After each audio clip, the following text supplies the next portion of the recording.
हर हर महादेव, जय श्री राम। सभी को क्या हाल है भाई? सारे बढ़िया। आज हम लोग बीए थर्ड सेमेस्टर स्टूडेंट्स के लिए ये वीडियो लेकर आए हैं जिनका सब्जेक्ट सोशियोलॉजी है। ठीक है, तो आज हम लोग जो टॉपिक पढ़ेंगे उसका नाम है संस्कृताइजेशन। और इसको अब मैं डीप में बताऊंगी, बुक्स के नेम्स वगैरह बताऊंगी, कैसे आप समझ सकते हो इस कॉन्सेप्ट को, आखिर इसकी क्रिटिसाइजेशन भी बताऊंगी कि इन्होंने क्या क्या पॉइंट देकर ये प्रूव करना चाहा कि जो एम.एन. श्रीनिवास जी का जो कॉन्सेप्ट है संस्कृताइजेशन वो ठीक नहीं है, एंड कैसे उन्होंने अपने आप को डिफेंड किया, ये सारी चीज़ें इन वन शॉट। ठीक, चलिए without wasting any time, so Sanskritisation is a cultural transformation according to M N. Srinivas. ठीक है, श्रीनिवास जी कहते हैं कि ये एक कल्चरल ट्रांसफॉर्मेशन है। ठीक है, इसमें क्या होता है कि जो लोअर कास्ट होते हैं वो अपर कास्ट की हैबिट्स को, ड्रेसिंग सेंस को, रिचुअल्स को, कस्टम्स को एंड रिलीजियस वैल्यूज़ को, जैसे कि मैरिज वगैरह कैसे वो करा रहे हैं, इस तरीके की चीज़ों को जो अडॉप्ट करना चालू कर देते हैं कि अपर कास्ट ऐसा कर रही है तो हम भी ऐसा करेंगे, तो वो संस्कृताइजेशन की कैटेगरी में आता है। ये एक सेक्रेड मोबिलिटी है, social mobility. Sanskritisation is basically social mobility. अब सोशल मोबिलिटी पता है? चलो बताती हूँ। देखिए, मोबिलिटी क्या होता है? मूवमेंट होता है। सिंपली मोबिलिटी का नाम बायोलॉजी में सुना होगा, बहुत जगह पे, हर जगह आता है mobility. Mobility is nothing just your movement. तो ये सोशल मोबिलिटी सेक्रेड है। ठीक है, सेक्रेड है। सेक्रेड फॉर्म में होता है जब आप रिलीजियस वैल्यूज़, प्रैक्टिसेस, ये सारी चीज़ों को जब अपनाकर अपनी हायरार्की में अपने पोजीशन को चेंज करते हो। लेकिन अब मैं सेक्रेड अगर वर्ड आ गया तो आपका जो पोजिशनल चेंज होगा ना वो हॉरिजॉन्टल होगा। मैं अभी क्यों बता रही हूँ, थोड़ा आराम से बताती हूँ। घबरा जाएंगे सारे बच्चे कि यार ये क्या हो रहा है, सेक्रेड हॉरिजॉन्टल। देखिए, इन्होंने अपनी बुक में ये कॉन्सेप्ट दिया था, religion and society among the Koos of south India. ठीक है, कर्नाटका में इन्होंने अपनी स्टडी की थी, जिसमें उन्होंने कूर्स की, ये एक ट्राइबल ग्रुप है, वहाँ की स्टडी की। ठीक है, तो संस्कृताइजेशन क्या होता है? बेसिकली जब लोअर कास्ट के जो लोग होते हैं वो अपर कास्ट, स्पेशली ब्राह्मण्स, उनके रिलीजियस प्रैक्टिसेस को फॉलो कर लेते हैं। जैसे ब्राह्मण्स जो होते हैं वो नहीं होता है कि रक्षा बांधते हैं। ठीक है, रक्षा सूत्र जो नहीं होता है कि प्रोटेक्शन के लिए जो रक्षा बांधा जाता है, उस रक्षे को वो बांधेंगे। जैसे ब्राह्मण्स वेजिटेरियन होते हैं तो हम भी वेजिटेरियन, आज से हम भी वीगन बनेंगे। इस तरीके के जो वर्क करते थे कि ब्राह्मण्स जो है वेजिटेरियन है तो हम भी वेजिटेरियन ही हो जाएंगे। वो अगर जो है पूजा पाठ करें हम भी करेंगे, वो अगर अच्छा बांध रहे अपने हाथों में तो हम भी बांधेंगे। इस तरीके की जो भी चीज़ें होती थी ना वो संस्कृताइजेशन को ही दिखाती हैं कि कोई बंदा, जैसे मान लो कोई लोअर कास्ट, देखो कोई चीज़ें पर्सनल मत लेना, मैं एग्जांपल दे रही हूँ just to explain you, nothing else. I have nothing own agenda कि मैं इसमें कुछ और चीज़ें ऐड कर रही हूँ। जो रियलिटी है वो रियलिटी है। मान लो कोई एसटी है, ठीक है, उसने देखा कि कोई तिवारी है या कोई मिश्रा है, वो कैसे, वो ब्राह्मण है तो वो कैसे अपने मैरिजेस वैल्यूज़ को करे। जैसे हम लोग के यहाँ शादी में क्या होता है शुरू से लेके अंत तक, वो सारी चीज़ों को उसने फॉलो करना चालू कर दिया। उन्होंने देखा कि ब्राह्मण्स में जो तिवारी जी हैं वो तो हाथ में रक्षा भी बांधते हैं, तो वो भी रक्षा बांधना चालू कर दिया। देखा कि वो तो वेजिटेरियन भी हैं तो हम भी वेजिटेरियन हो जाते हैं। ये सब क्या होता है, ये उनकी इनिशियल डेफिनेशन में आता है। देखिए, एम.एन. श्रीनिवास ने ये जो कॉन्सेप्ट दिया है संस्कृताइजेशन का, this concept was given by Srinivas. तो श्रीनिवास जी जो है 3 बार अपने डेफिनेशन को संशोधन करते हैं। पहले डेफिनेशन उनका कुछ और होता है, दूसरा एक्सपैंडेड डेफिनेशन, और third and the last one which is recent definition. इस तरीके से मैं आपको एक्सप्लेन करूँगी। Look at this, I have written down in a brief, just explain करने के लिए, बेस बनाने के लिए, बाकी लिखना तो आपको खुद सही है।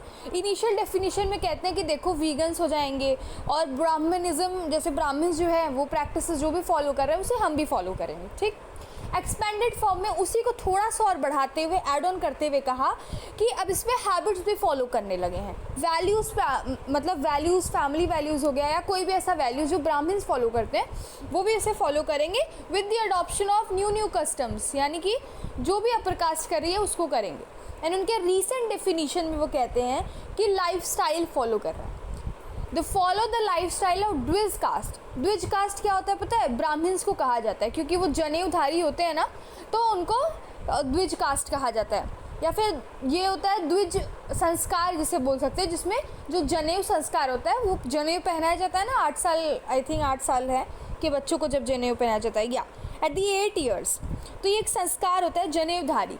तो द्विज कास्ट, तो यहाँ पे उन्होंने अपनी डेफिनेशन को ब्राह्मण्स अपर कास्ट इन सब से चेंज करके द्विज कास्ट बता दिया है, that is called Brahmin. Okay, Brahmins.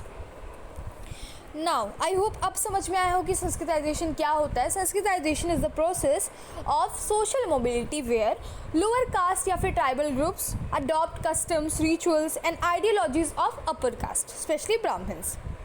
और देखिए यहाँ पे मैंने ड्रॉ भी किया हुआ है कि कोई ST है, वो ST 10 है। मान लो कि 10 is a lowest rank and first is a highest rank. जैसे हम लोग कंसिडर भी करते हैं क्लासरूम में कि कोई फर्स्ट आया तो oh my god, wow, congratulations, ये वो, ठीक है।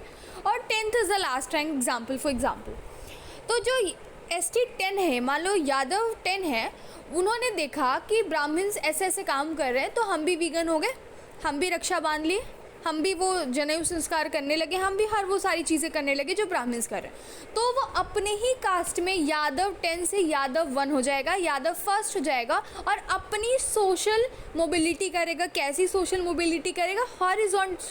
हॉरिजॉन्टल सोशल मोबिलिटी करेगा, सीधे, ना कि अपवर्ड साइड में, है ना। ऐसा नहीं होगा कि फॉर यू यादव से सीधा ब्राह्मण ही बन जाएगा, ऐसा नहीं होगा। ST से जनरल नहीं हो जाएगा, ST से ST ही रहेगा, लेकिन बस वो ST 10 से ST फर्स्ट हो जा रहा है, जो कि हाईएस्ट रैंक है उसकी क्लास में, उसकी कास्ट में। मान लो मैं यादव हूँ, ठीक है, मैंने क्या किया, सारे रिचुअल्स प्रैक्टिसेस अपनाना चालू कर दिए और बिल्कुल मैं उन्हीं की लाइफस्टाइल जीने लगी, तो मैं यादव ही रहूँगी, है ना। मैं चेंज नहीं होने वाली, मेरा कास्ट नहीं चेंज होगा, because caste is an ascribed status. याद रखना इसको, आप मर जाओगे फिर भी आप उसी कास्ट के रहोगे, ठीक है। अब अगले जन्म में पैदा होना, ताकि ये जो संसार है इसमें इतने सारे कास्ट डिवीज़न ना हो, क्योंकि भगवान तो ऐसा कुछ नहीं किया है। तो जिसने भी ये शुरुआत की है और जो इसे फॉलो कर रहा है उसको भगवान जी सीधा यम सीधा नरक में मिलेंगे, ठीक है।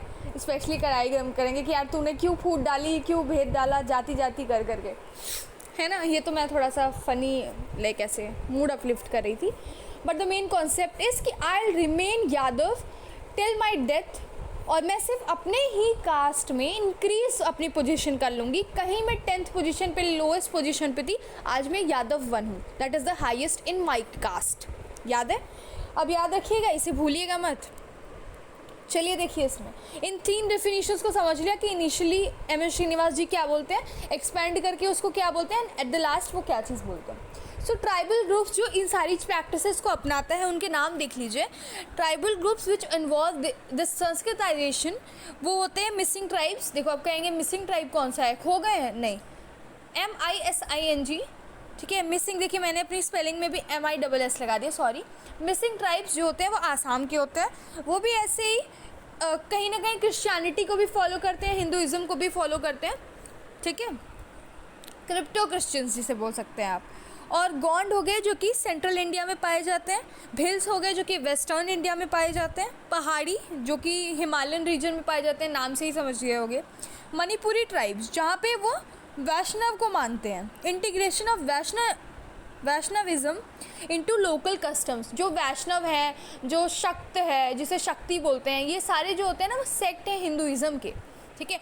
Hinduism is a cult, Hinduism is a sect not a cult, याद रखना। क्योंकि जो हिंदूज़ होते हैं उनको ये नहीं बताया जाता कि तुम अगर ऐसा ही करोगे तभी आप हिंदू कहाओगे।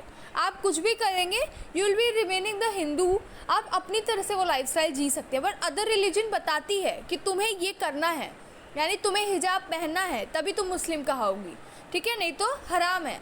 इस तरीके की चीज़ें, तुम अगर क्रिश्चियंस हो तो तुम्हें वो पूजा पाठ करनी ही है, you can't be atheist, example ले लो। तो ये सब क्या होता है पता है, यही होता है कि हिंदुइज़्म में सेक्ट है, कल्ट नहीं है, कि आपको थोपा नहीं जा रहा है वो चीज़ कि अगर तुम ये नहीं किए that means you are not a Hindu, ऐसा हम लोगों में नहीं कह सकते। इसीलिए हर कोई अपने अपने अकॉर्डिंग लाइक अपने से अपनी तरीके से जी रहा है, जिस चीज़ को वो फॉलो करना चाह रहा है उस चीज़ को फॉलो कर रहा है। इट इज़ नॉट बाउंडेड कि अगर ये नहीं किया तो आपके हिंदू होने पे सवाल उठेगा। This is the main reason कि आखिर क्यों ऐसा होता है, कि क्यों हिंदूज़ में सब कोई डिफरेंट होता है ना। कुछ मीट खाते हैं, कुछ मीट नहीं खाते हैं, और लाइक हम लोग वैसा इमेजिन करते हैं कि ऐसा होता है कि लोअर कास्ट लाइक मान लो यादव्स वगैरह खाते हैं, कहीं देखोगे कि यादव लोग मीट खा रहे हैं, बट कहीं देखेंगे तो वो बिल्कुल नहीं खाते, अंडा भी नहीं खाते हैं। तो अपने अपने अकॉर्डिंग सबने इसको डिवाइड कर रखा है कि हम ये चीज़ फॉलो करेंगे, ये चीज़ नहीं, क्योंकि हमारे रिलीजन हमको थोपती नहीं है कोई भी चीज़। हिंदुइज़्म में ये नहीं है, भगवान ने लिख कर नहीं दिया है कि तुम अगर ऐसा नहीं किए तो तुम फिर मेरे लाइक हिंदू नहीं कहोगे तुम, है ना, ऐसा नहीं है। तो they are free, that is called Hinduism is a sect not a cult. बाकी सारे रिलीजन कल्ट हैं जिन्हें बताया गया है कि तुम ऐसा नहीं करोगे तो we will be not Muslim, neither Christians etcetera etcetera, not Sikh etcetera. चलिए ठीक है। Sanskritization leads to fulfilling the gaps between the upper and the lower caste. और बेसिकली संस्कृताइजेशन एक अच्छा कॉन्सेप्ट है जिसमें क्या होता है कि जो अपर एंड लोअर कास्ट के बीच में इतनी सारी डिफ्रेंसिएशन हो गई हैं कि तुम लोअर कास्ट के हो, you are untouchables, you are this, you are that, ये धीरे धीरे उस चीज़ को कम करता है। लाइफस्टाइल जब आपकी चेंज हो जाती है धीरे धीरे वैसे ही बनने लगते हो, तो लोगों के बीच का जो भेद है, जैसे मान लो कि ब्राह्मण जो है वो वेजिटेरियन है तो आप भी वेजिटेरियन हो जाओगे, तो पहले तो डिफरेंस ख़त्म ही हो गया है ना, कि आप भी वेजिटेरियन हो तो फिर कोई इशू ही नहीं है। तो धीरे धीरे ये चीज़ जो गैप्स हैं उसको कम करता है, ठीक है। ओके, अब क्रिटिसिज्म थोड़ा सा देख लेते हैं। लुक इरावती कार्वे, DN मजूमदार, ये सारे क्या हो गए, ये सारे इसके क्रिटिसाइजर्स हैं, है ना। ये लोग कहते हैं कि देखो भाई MN श्रीनिवास जी, आप फेमस होने के लिए कोई भी कंसेप्ट ला दोगे, जिसका एग्जिस्टेंस पहले से ही था, आप उस कंसेप्ट को क्यों दोबारा लेकर आए।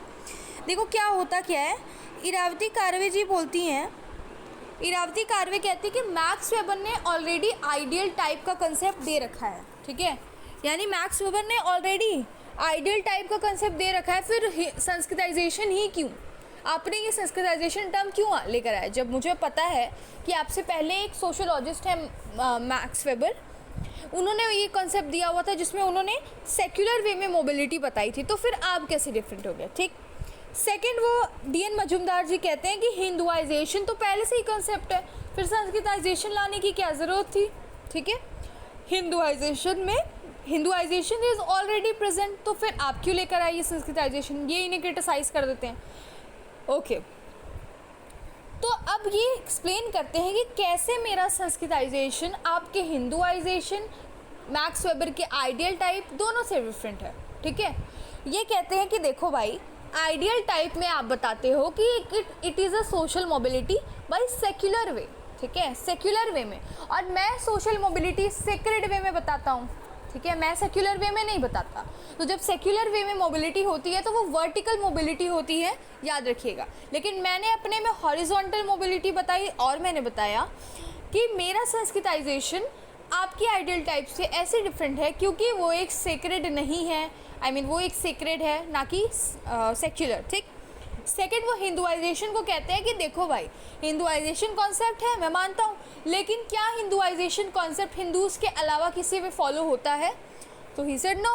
तो ऑफ कोर्स मेरा संस्कृताइजेशन आपके हिंदुआइजेशन से डिफरेंट है, क्योंकि मेरे संस्कृताइजेशन में ट्राइबल कम्युनिटी को भी मैंने ऐड किया हुआ है, ना कि सिर्फ हिंदूज़ को, ठीक।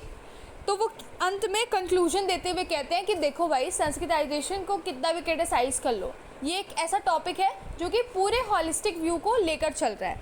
तो मेरा संस्कृताइजेशन ट्राइब्स को भी लेकर चलता है, हिंदूज़ को भी लेकर चलता है। So my Sanskritization is totally different from all those concept which are given earlier. जो पहले कॉन्सेप्ट दे दिया गया है उससे मेरा संस्कृताइजेशन डिफरेंट है, मैंने किसी के कॉन्सेप्ट को कॉपी नहीं किया, एंड ये अपने आप को इस तरीके से डिफेंड करते हैं। और ये हो जाती है वीडियो यहाँ पे कंप्लीट। सो आई होप आपको समझ में आया हो कि मैं क्या पढ़ाने की कोशिश की, और ये सारे कॉन्सेप्ट याद रखिएगा क्योंकि एग्ज़ाम में ज़रूर आते हैं ऐसे कॉन्सेप्ट। एंड अगर आपको कोई भी कन्फ्यूजन है, you can ask me in the comment section. And thank you so much for watching this videos, for giving your time. Thank you guys, जय हिंद।